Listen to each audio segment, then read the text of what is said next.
Guga, meus sentimentos. Depois de muito tempo, talvez eu diria, nós temos alguns motivos para celebrar e alimentar, acima de tudo, a esperança. Antes de chegar, então, em Donald Trump, que é o motivo para isso, vamos falar de guerra cultural, né? Eu sempre abro falando disso como de praxe. Eu confesso a vocês que eu não estou acompanhando em detalhes essa treta, mas só de ver os nomes envolvidos, eu não tenho a menor sombra de dúvidas. Eu posso fazer até que nem o alemão lá, sendo que ele se deu mal, né? Ele disse que o Trump não ia ganhar e que se ganhasse, ele, enfim, colocava o brioco na reta, digamos assim. Eu não vou chegar a tanto, mas eu tenho certeza absoluta que o Thiago Leifert está certo, porque o Bruno Gagliasso está sempre errado. E olha, o Thiago, o outro, o irmão do Bruno, é testemunha. Sempre que eu falo com ele, eu falo bastante, eu sempre digo, cara, não briga com o teu irmão, não. O cara tem a visão romântica de mundo, estética, não sei o quê. É um bobalhão, mas não vale a pena ficar brigando em família, né? Só que eu sei que é difícil controlar quando tem um irmão desses, né? Porque o Bruno Gagliasso não é só lacrador. É como disse o próprio Thiago Leifert, cancelador geral da República. Essa turma que fez a escolinha da Paula Lavigne é uma turma muito autoritária. Eles querem sair degolando cabeça, cancelando todo mundo que não dança de acordo com a música deles. Né? Então o Thiago Leifert deve ter falado alguma coisa com propriedade, que a lacrosfera não gostou, e como chacais e hienas, eles partem para cima. Então, força aí, Thiago. O segredo é ser incancelável. Não pode nunca recuar, jamais pedir desculpas ou tentar ficar bem com essa patotinha, por mais que isso represente, sim, custos, riscos profissionais. A gente sabe que eles são influentes, poderosos dentro dessa bolha. Mas olha, descubra o mundo fora da bolha, que ele é magnífico, ele é imenso. A gente vai ver quando falar dos Estados Unidos, né? E você se liberta dessa gente ridícula, patética, como Bruno Gagliasso. Pois bem, por falar nisso, né, em gente patética e demoníaca até, né? Porque no fundo é uma revolta contra Deus, contra tudo que é sagrado e eterno. Olha aí o Brasil no eixo do mal para valer, né? Itamaraty de Lula lidera lobby pró-aborto na ONU com radicalismo inédito, reportagem excelente do Leonardo Desideri na Gazeta do Povo, tinha que ser, né? O melhor jornal do Brasil e um jornal que mergulha de cabeça nessa questão de valores morais, religiosos, de costumes, acima de tudo a pauta contra o aborto. Então, ótima reportagem, recomendo a todos, mas tem aqui um bom resumo. Em conversas privadas entre diplomatas da ONU, representantes de alguns membros do G7, especialmente de nações em desenvolvimento asiáticas e africanas, G77, entra qualquer lixo aí, né? Expressaram surpresa e decepção com a postura recente do Itamaraty de Lula. Tradicionalmente reconhecido como um modelo de diplomacia avessa a confrontos, o Brasil tem adotado nas últimas reuniões uma atitude ideológica polarizadora nas discussões do documento sobre família. O lobby pró-aborto, comandado pela missão brasileira, tem o apoio de algumas nações do bloco latino-americano, como o México.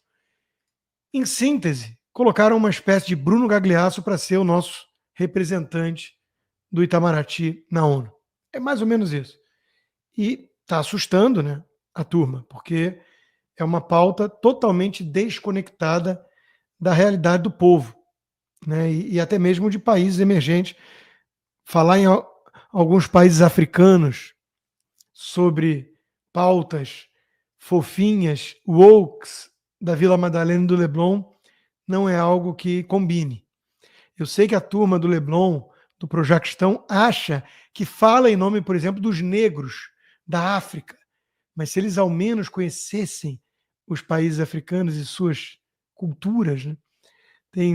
Eu sempre trago à tona esse filme, né, do O Deus da Carnificina, do Polanski, porque realmente a personagem da Jodie Foster, ela encarna com perfeição esse tipinho, assim, tipo Bruno Gagliasso e companhia, né?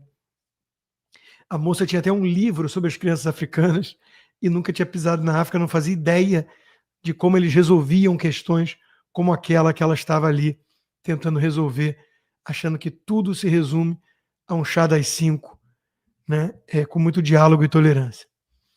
Pois bem, infelizmente, na questão da guerra cultural,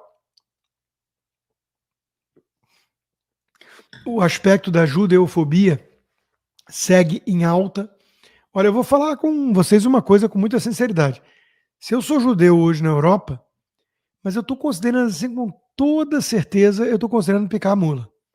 Por muito menos, né? Eu piquei a mula do Brasil há 10 anos atrás, quando a Dilma foi reeleita. Eu falei, chega, não aguento isso. E tá ficando ruim para mim. Minha filha escuta um professor marxista na escola privada falar mal de mim, porque eu tinha um livro Privatize Já. Então, basta. E na Europa, o ambiente está ficando muito hostil para judeu. A judeofobia, que eu prefiro do que antissemitismo, é o nome do meu livro mais recente. A judeofobia está escalonando de uma forma bizarra. E ontem eu estava lá no meu poker com meus amigos, né? E quando eu vi essa notícia, me abalou profundamente, né? Eu comecei a receber algumas imagens e é um negócio abjeto, né? Abjeto. Amsterdã tomada por muçulmanos, e é impressionante como quase toda a imprensa se recusa a mencionar a palavra Islã. Eles não falam de Islã, porque senão é islamofobia. Mas são sempre os praticantes daquela religião da paz, né? Que tinha lá o profeta pedófilo, guerreiro, enfim. Torcedores israelenses ficam feridos após ataques vinculados a antissemitismo em Amsterdã. Pelo menos o Estadão mencionou que são ataques vinculados. Menos mal. Porque olha o New York Times. Violence tied to soccer game. Tied to soccer game. Então, a violência foi ligada ao jogo de futebol. Prompt dozens of arrests in Amsterdã. Como se não tivesse tido uma operação de resgate de Israel para proteger e salvar a vida daqueles indivíduos que estavam sendo alvos de ataque terrorista. A polícia disse que 57 pessoas foram presas, né, pela violência ligada ao jogo. Não, pelos ataques terroristas praticados por árabes, islâmicos, muçulmanos. Eu peço desculpas a vocês, mas o que os olhos não veem, o coração não sente, dizem. E o coração precisa sentir, porque a gente precisa saber que está lidando com uma onda de antissemitismo, um recrudescimento da judeofobia sem paralelos na história desde o Holocausto. Então, se a gente não estiver ciente, ferrou. É que é polícia. Oi,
Eu escolhi as mais suaves para mostrar. Tem coisa muito pior. Tem muçulmano filmando eles atropelando judeus. Isso não é uma briga de torcida. Isso é um ataque deliberado e coordenado de terroristas muçulmanos que tomaram de assalto a Europa. A Europa está na mão dessa gente. E isso aí é barbárie, é selvageria, né? Não é uma discussão de futebol, não é briga de torcida organizada. Isso aí é judeofobia, infelizmente. E o mais espantoso de tudo, né, é que quase 80%, segundo essa pesquisa, o Ben Shapiro diz que é 60%, mas enfim, 60% ou 80%, a maioria dos judeus americanos votou em Kamala Harris. É um espanto isso, um espanto. Eu sei que, historicamente falando, os judeus americanos que vieram depois da Primeira Guerra Mundial, muitos deles eram inclusive esquerdistas. Muita gente não sabe que Israel foi fundada por kibbutzim socialistas. Aliás, os Estados Unidos também. As primeiras colônias eram socialistas e deram errado. Começou a morrer muita gente, a turma veio da Inglaterra averiguar o que estava acontecendo e descobriu que era o coletivismo e instaurou a propriedade privada e ali mudou a história da América. Mas eu não tenho dúvida que tem muito judeu de esquerda, né? Mas depois de tudo que o Partido Democrata, que o governo Biden e a Kamala Harris, em que pese terem apoiado da boca para fora e com alguma ajuda, né, financeira, Israel, o que eles fizeram para acenar para a base radical que fica gritando do rio ao mar, Palestina livre, não está no gibi. O esquadrão jovem do Partido Democrata é formado por simpatizantes de terroristas, como Ilhan Omar, Rashid Tlaib, AOC. Então, é realmente um espanto isso. Né? Mas é uma espécie de destruição coletiva. Judeu votando em algoz. Síndrome de Oslo, que é o nome de um bom livro sobre isso. Enfim, um negócio muito complicado. Ainda na guerra cultural, e já entrando então na questão da eleição americana, né, é óbvio que eles iam puxar a cartada do feminismo. Não é fácil eleger uma mulher nos Estados Unidos. Acho que também tem uma questão de gênero que não é irrelevante, disse a lacradora da Globo, Flávia Oliveira. E quem foi na mesma linha? Ele, que virou uma espécie de lacrador socialistazinho. Oi, Guga. Ele. Trump ganhar ou perder faz parte, em que pese ser malvado e o Biden ia trazer tranquilidade para o mundo. Né? Democracia é assim. Não achava a Kamala uma super candidata, a Dilma americana, uma super candidata. Mas triste, independentemente de qualquer coisa, que em 235 anos de história tenham sido eleitos 45 homens e nenhuma mulher. Mostra enormes obstáculos que mulheres enfrentam na sociedade. Quer dizer, tinha que vir com uma lacraçãozinha patética dessas. Né? Não é porque a Hillary é a crooked Hillary, uma corrupta, uma pessoa que muitos acham, inclusive, que está por trás aí de assassinatos, né? Uma personagem de House of Cards, e a outra, a Dilma americana, uma besta quadrada, radical, defensora de aborto em qualquer mês da gestação e por aí vai. Não. Mulheres em geral. Mulheres perderam.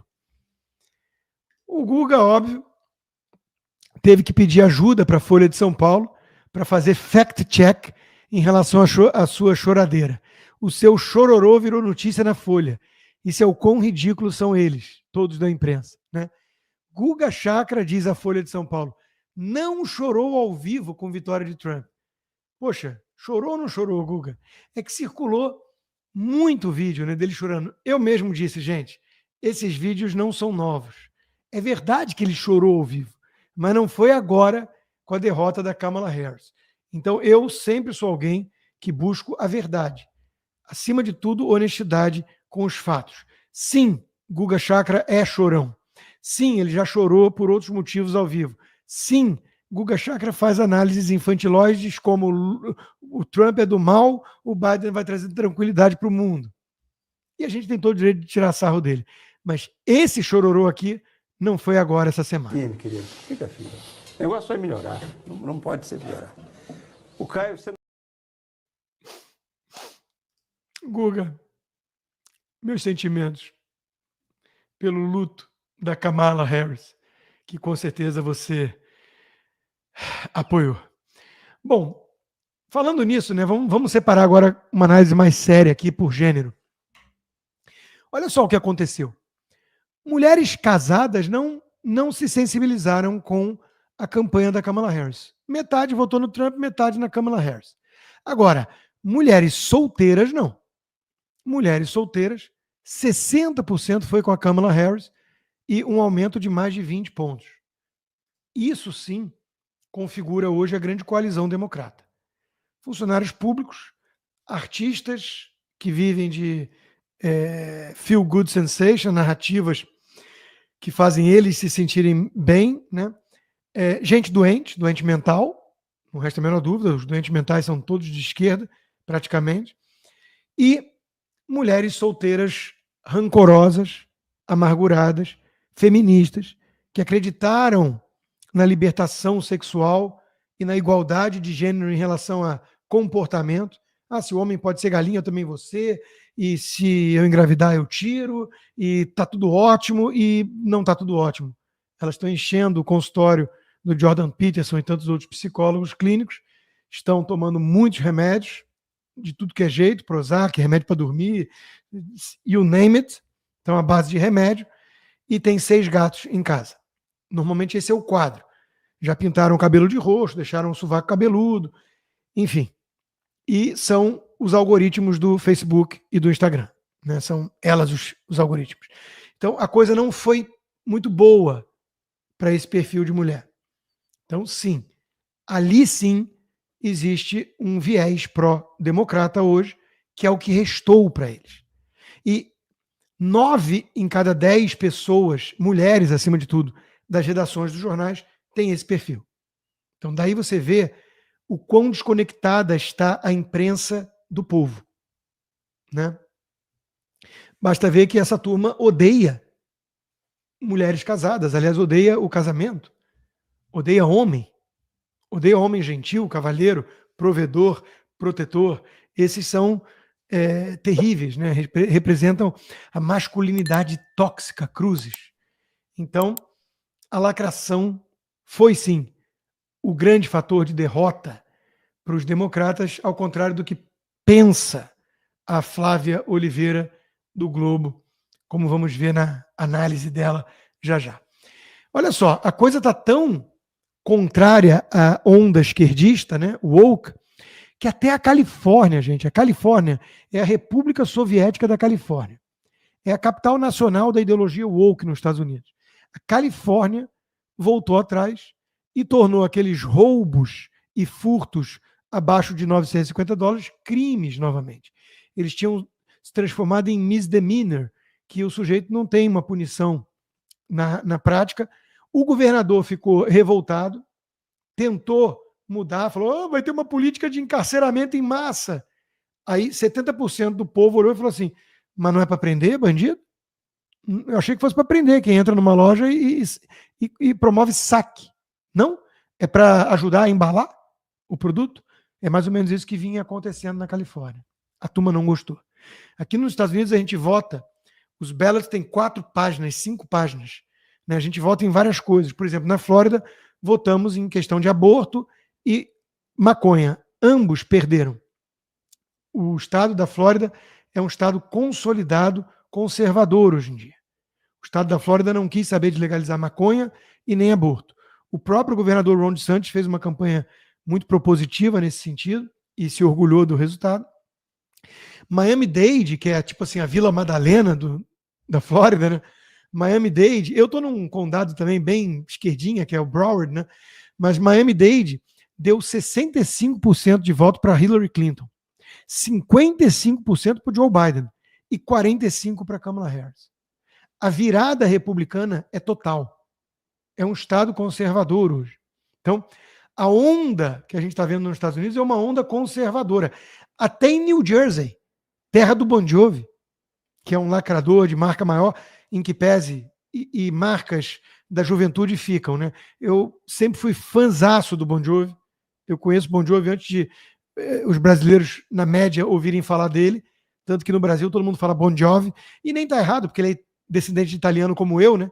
Mas eu também não falo Rodrigo Constantino. É Rodrigo Constantino e ele é Bon Jovi. Americano, Bon Jovi. Mas o Bon Jovi é um lacrador de marca maior. Se encontrou com a Kamala Harris e tudo. E New Jersey fechou muito o gap. New Jersey está quase virando republicano. Então, meus amigos, é um negócio impressionante o que está acontecendo aqui nos Estados Unidos. A turma não está gostando dos resultados das políticas esquerdistas. E aqui vem o ponto principal.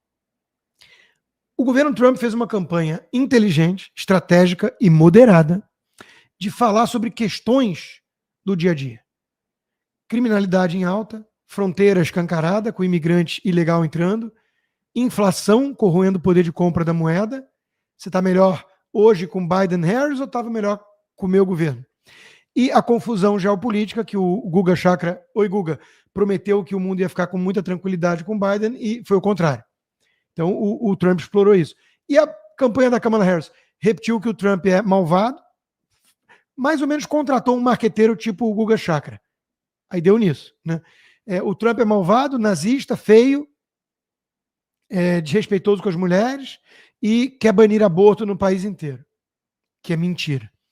E ele soube explorar bem e criar um mecanismo de defesa em relação a esse ponto mais frágil do aborto para os conservadores republicanos. Ele soube neutralizar e aí forçou o Partido Democrata a dobrar a aposta e all-in. Então, o Partido Democrata, na sua campanha, mostrou um caminhão de aborto no DNC, no Diretório Nacional. Um caminhão de aborto. Digamos que mulheres moderadas olharam e falaram, não gostei disso não. Tudo bem, uma coisa é, poxa, a mulher foi estuprada, eu acho que ela tem que poder tirar, eu acho que estão banalizando o aborto, eu não gosto da linguagem meio religiosa, exagerada de alguns conservadores. Vai lá, uma mulher média, soccer mom, que não liga muito para política nem religião, digamos assim. Mas quando ela vê a Kamala Harris e a campanha democrata enaltecendo, venham, é um orgulho fazer aborto em qualquer época da gestação. Opa! Acho que foi longe demais esse troço, hein? Esse trem aí descarrilhou. E é mais ou menos isso que aconteceu. Então não deu certo. Tem a ver, sim, com a lacração e com a falta de contato com a realidade. Alguns democratas estão admitindo. Hoje a gente está vendo uma grande divisão no Partido Democrata. Metade ou mais está em fase de negação. Não foi nada disso. O que aconteceu é que o americano é burro, antidemocrata e nazista. E uma outra parte está falando assim, acho que nós precisamos refletir sobre as nossas cagadas. Tomara que vença a primeira parte, porque em time adversário que está perdendo, não se deve mexer. Então eu não quero que eles entendam a lambança que foi para eles, do ponto de vista eleitoral, eles apostarem tanto na insanidade da ideologia woke, na política identitária, na ideologia de gênero e por aí.